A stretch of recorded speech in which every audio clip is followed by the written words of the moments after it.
agora nós vamos ver, galera, sobre a família das Sarraceniaceae. A família das Sarraceniaceae, na verdade, são as sarracênias. Como vocês podem ver aqui, temos algumas variações aqui. Vocês estão vendo algumas com as folhinhas mais curtas, outras com folhas mais compridas, outras com folhas mais tortinhas, tá?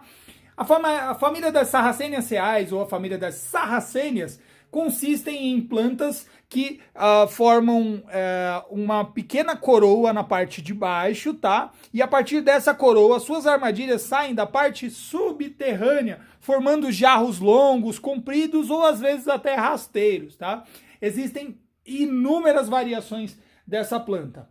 Bom, essa família compreende os gêneros Sarracenia, Darlingtonia, ambas naturais da América do Norte, e as heliânforas, que são naturais da América do Sul, lá do Alto Tepuz, lá do Monte Roraima, lá em cima, aquele lugar altão. Então, essas plantas, as heliânforas, que não estão aqui ainda, porque são plantas muito delicadas, mas eu vou mostrar para vocês quando a gente chegar na parte das heliânforas, tá bom?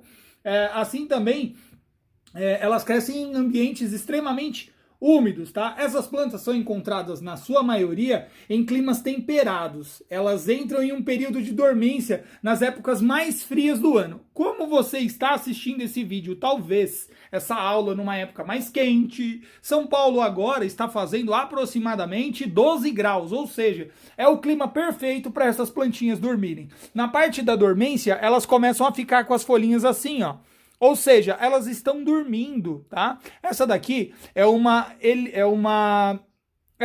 Sarracenia purpúrea, gigantesca, muito bonita, linda, mas que já começou a dormir. Umas dormem, outras preferem ficar acordadas. Olha só, essa daqui é um híbrido de Sarracenia leucófila versus purpúrea, também uma planta muito bonita, tá? Algumas aranhas, alguns caranguejos, alguns aracnídeos comumente acabam vivendo dentro dessas armadilhas aqui, utilizando essa planta como se fosse um checkpoint, um restaurante para eles. Porque aqui dentro tem muitos insetos, como vocês podem ver ali, ó, tá bem escurinho lá, mas tem muitos insetos aí dentro, e é comum ter algumas aranhas ali dentro.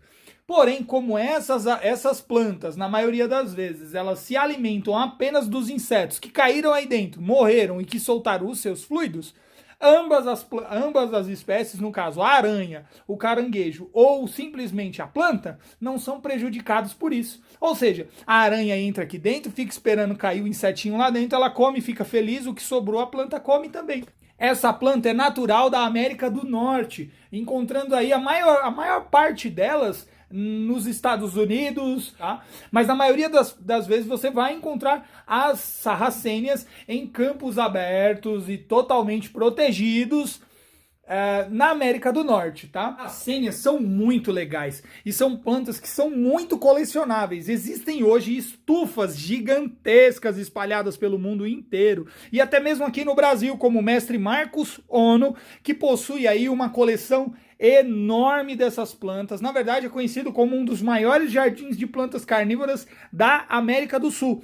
E você pode ver essas plantas no seu ali, entre aspas, habitat. Tá? Essas plantas, elas gostam muito de sol e vivem na maioria das vezes em ambientes totalmente de pântano, ou seja, é uma região que geralmente é alagado na parte de baixo, com uma turfa na parte de cima, o capim geralmente é rasteiro e essas plantas nascem entre esse capim, tá? A questão sobre o solo ainda é uma incógnita, pois algumas dessas plantas crescem em musgo e outras crescem em regiões arenosas, mas ambas crescem em regiões de campo, ou seja, regiões abertas, com poucas árvores. Algumas delas crescem entre árvores, porém na maioria das vezes é em região de solo alagado. Algumas delas vivem em ambientes totalmente alagados, como é o caso da Sarracenia purpúrea, que pode viver até em condições de extremo alagamento, ou a Sarracenia psitacina, que é essa daqui que você está vendo na foto. Essa planta consegue viver até mesmo debaixo d'água, capturando pequenos girinos e até mesmo pequenos elementos que podem passar nadando e acabar entrando dentro das suas armadilhas. Legal, né? Outro dispositivo muito legal é o da Sarracenia minor, que é essa planta daqui. Olha só, a Sarracenia minor possui essas janelinhas aqui, ó, na parte de trás, fazendo com que o inseto entre por aqui.